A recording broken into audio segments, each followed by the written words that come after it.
Welcome to Solutions, where listening will leave you inspired by solutions to issues you or others you know may be struggling with in the public education system today. I am Olivia Wall, and I am excited to welcome my guest today, Colleen Beck, the creator and author of the OT Toolbox. Let me tell you a little bit about Colleen. Colleen Beck has been an occupational therapist since the year 2000. As the creator and author of the OT Toolbox since 2011, she has written thousands of blog posts on occupational therapy and created thousands of accessible resources and tools for therapy professionals. Colleen strives to advocate for the profession as well as the children, families, and educators she serves on the OT Toolbox social media channels. I will make sure to list Colleen's other wonderful publications in the episode show notes. I'm honored to welcome you as a guest on Solutions, Colleen. This is a dream come true. Thank you so much. Thank you for having me. Yes. I'm excited to be here. Yeah, your work has inspired me for years. I share with anyone and everyone that will listen in school settings. And I think this is a really important conversation to be had. Before we jump in, I always ask guests to share an inspiring educator from their lives. Would you be willing to speak to that? Sure. My most important educator has to be my fieldwork instructor. When I was in OT school, you have to do a level 1 and a level 2 clinical field work. My level 2 instructor was Elizabeth Skidmore. She was an OT then. And over the years, she just was such a motivator. She was very encouraging. She got to the heart of why I was in OT and just encouraged that. And then she moved on to be a professor at the University of Pittsburgh, and then moved up to the head of the OT department. And now she's a dean of research with the School of Health and Rehabilitation. So it's just so impressive to see her move through the profession and encourage so many students along the way. And it's just still encouraging to me. That's huge. Well, here's the thing. You have inspired thousands, millions of people worldwide, and you started out of a need to get information, make it accessible, and while staying at home and raising your beautiful family. And so huge kudos to you. And I want to name the issue. One reason I'm super excited to have you as a guest: there are not enough accessible resources and materials for caregivers as well as therapists out there. And you offer that in a myriad of ways. Your website alone is a vast resource. And we'll make sure to illuminate that as well. But I want to use your words just to highlight that you are a solution as a human being. Your website is a solution, and the OT Toolbox. And so this, I think, is really important for folks to understand. This is right from your site. The kids we serve as therapy providers are the world changers. When we support their needs and the family's needs and the educators' needs, we are having a ripple of support that expands and does not stop. Yes. It's so inspiring. It's so inspiring. So talk to listeners, share your story. I just gave a nugget, but what brought you to being the creator of the OT Toolbox? Yeah, I was working in OT for many years. I had 2 children and 1 on the way, and I was looking for childcare. Yeah. So at that point, I had been making a pretty good amount as a therapist after working for so long, and putting 3 kids in childcare just was not going to work. I would make $3 an hour, literally. It's crazy. After paying for childcare.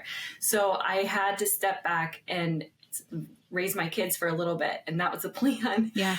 But I was doing things with my kids at home, like playing with them on the floor like an OT would. And so I just started taking pictures and putting them on a blog, and then writing about what we were doing and why we were doing it. And the pictures were very grainy and from 2007 camera, Yeah.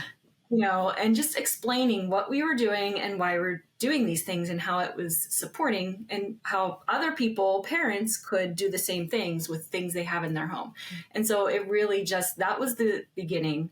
That was just my intention, is just sharing what we were doing. And then it just grew from there. And each year it grew bigger and bigger and bigger. And so I just started providing more resources, more activities, talking more towards a therapist that would need ideas or out of the box activities, things they could do with kids at home, with parents, or recommend to parents.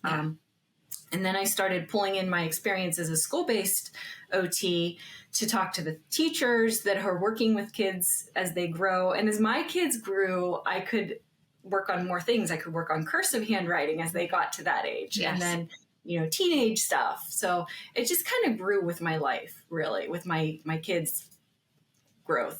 Well, it's so beautiful. And for those that are listening that may not even understand, what is the role of an occupational therapist? Let's pause and define that for people. Yeah, it's kind of an misunderstood profession for a lot of people. Occupational therapy is a health profession, but we work on helping people achieve goals. So it could be in any aspect. We could work in schools, home care, outpatient, with adults, all range of ages. And really the main goal is to support people with daily life activities. And it's whatever is important to a person, that's what we're working on. It's with kids, we're working to improve milestone achievement, things that make them who they are. If they're need to work on handwriting or cutting with scissors in the school, that's what we're working on. It might be social and emotional needs, self-regulation needs, sensory processing. It's the whole gamut. OT works on the occupations of your daily life, which is the things that occupy your time. Yeah. And it takes in the whole person. So it's emotional, social, cognitive, physical, all of those different things. So it's a really unique profession, and I love it. Yeah. Well, and it shines through your work, and just the footprint you're putting out there in the world is tremendous. I see the impact that OTs have, positive impact on children daily in schools. If you're struggling to get the written word out and communicate your messaging, that's really frustrating. And so honing all of those skill sets, and I know you're a huge advocate for play, which makes me love you a little extra. Colleen. It's a big deal. So one of my favorite things about the structure of your website and your offerings, you actually have specific toolboxes designed for therapists, for teachers, for caregivers. Can you speak to those toolboxes and how they work? Yeah. So I strive to support all of the people that are on the team of a child. So that could be the therapist who is looking for some fresh ideas, or maybe they've been a therapist for a long time. They need something different, something new to try. So I try to speak to that person with the OT Toolbox section.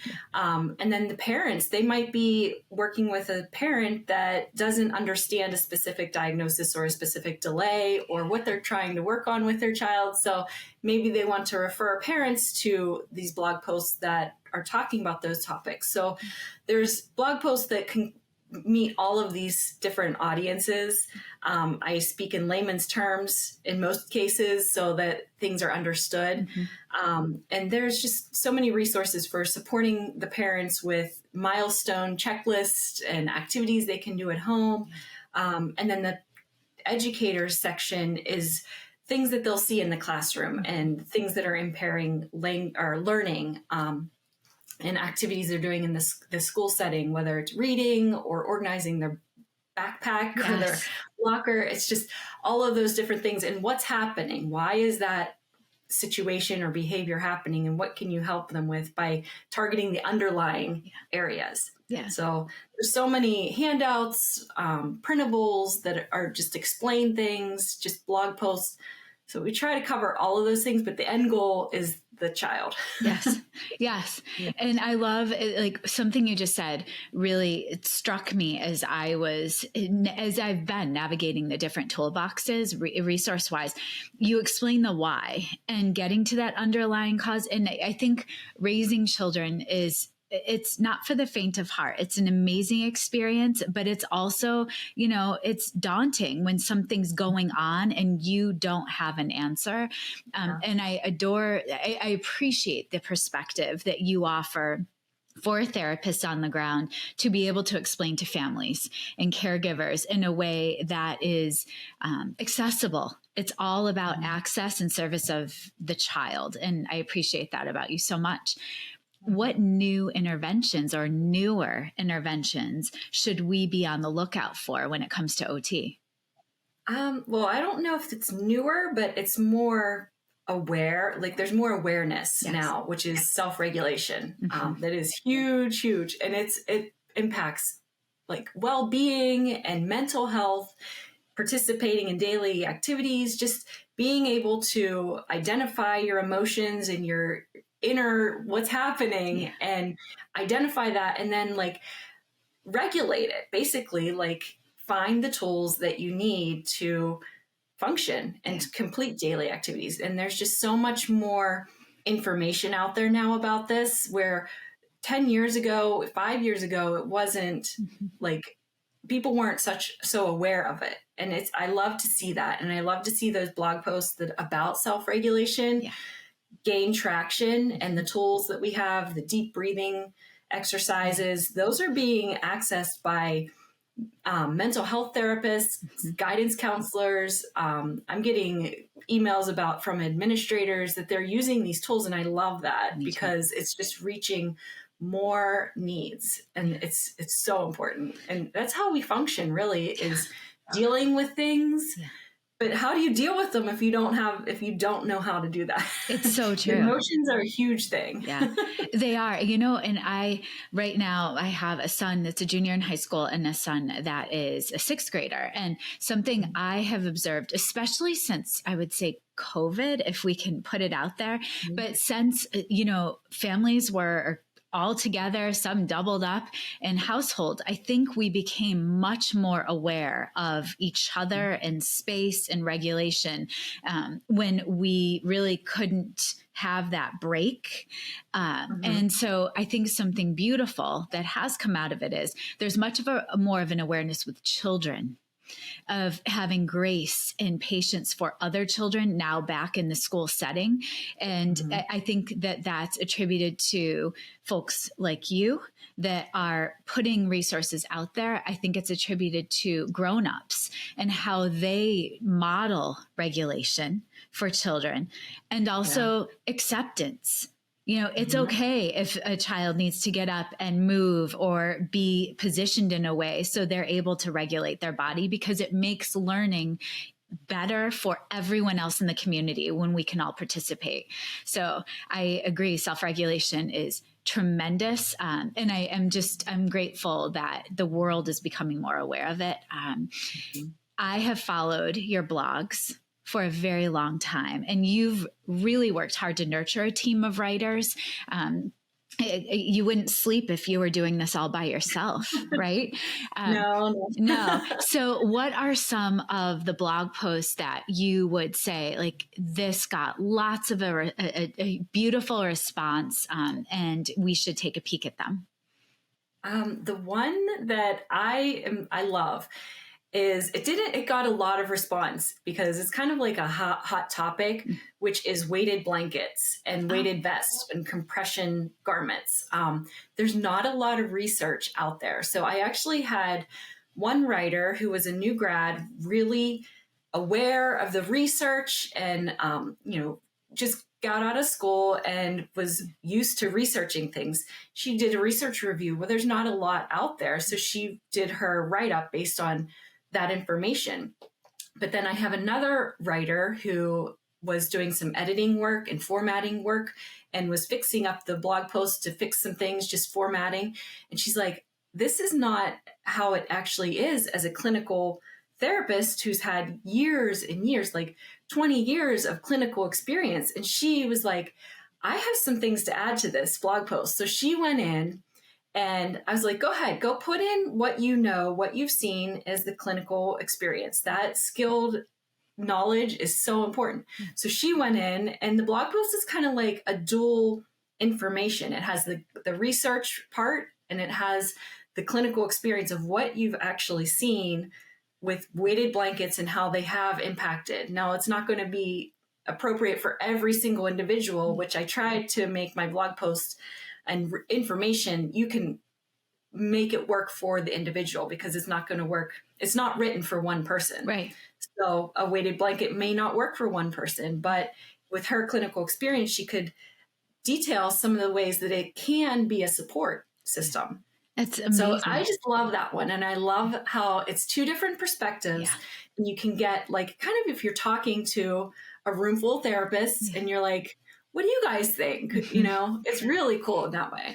It's neat because it's the blog almost having a conversation with itself and letting us in on their perspectives. That's so cool. So with that said, you know, your content is incredible. You are a creator, the definition of the term.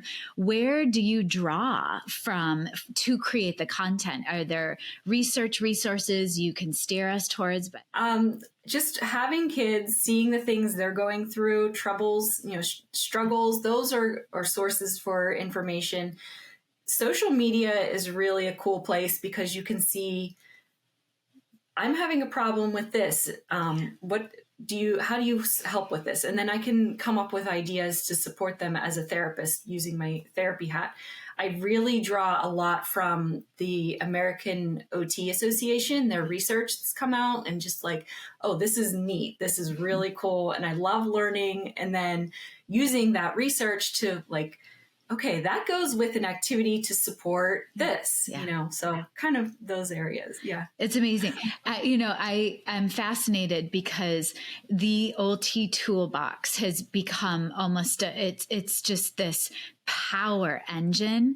What does you're the creator, you're the drive behind it. What does a day look like for you? Like what time do you get? I'm just fascinated to know because you're such an amazing creator. Like I have time blocking, I have lists, I have alarms going off. I need to do this and, you know, kind of working with my team and assignments and stuff like that. It's a system.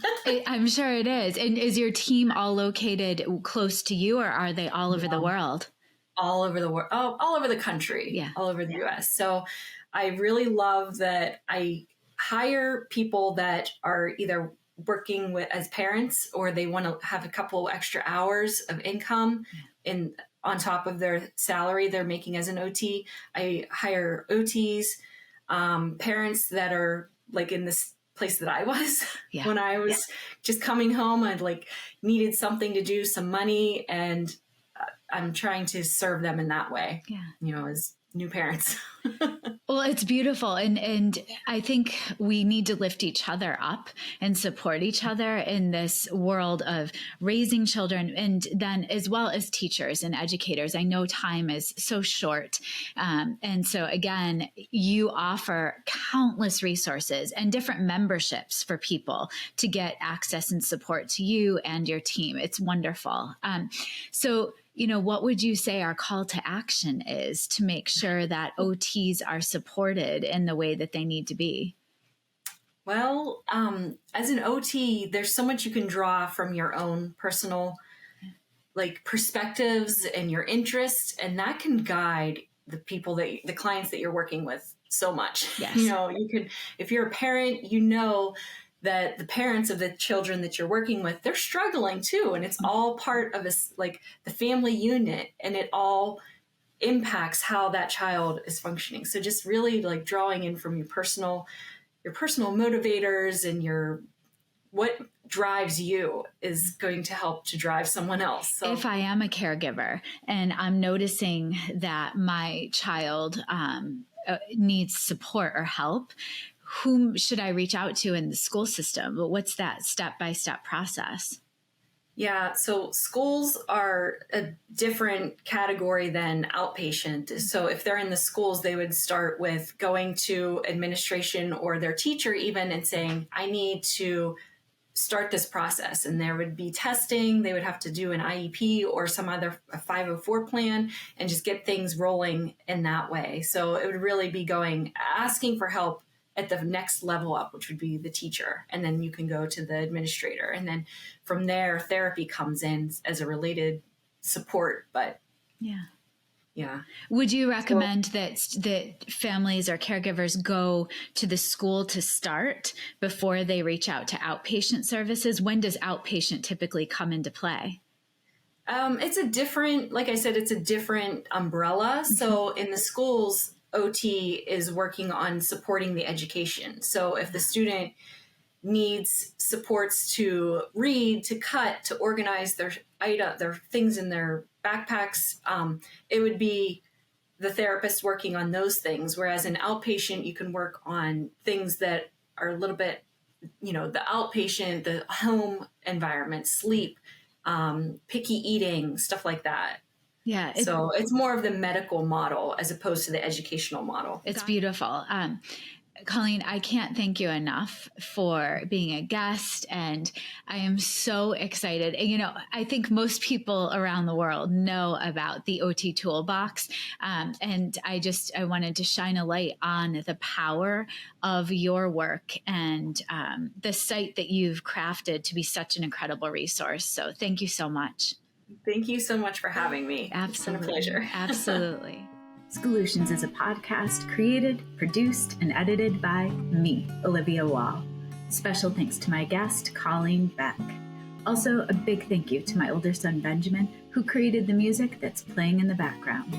I would love for you to share the podcast far and wide. Leave a review, subscribe on YouTube, and follow us on TikTok, Twitter, Instagram, Threads, and Facebook at Scholutions Podcast. If you'd like to become a Scholutions sponsor or share episode ideas, leave me a SpeakPipe voice memo at my website, oliviawall.com/podcast, or connect via email at scholutionspodcast@gmail.com. Please keep listening. Let's continue finding inspiration together.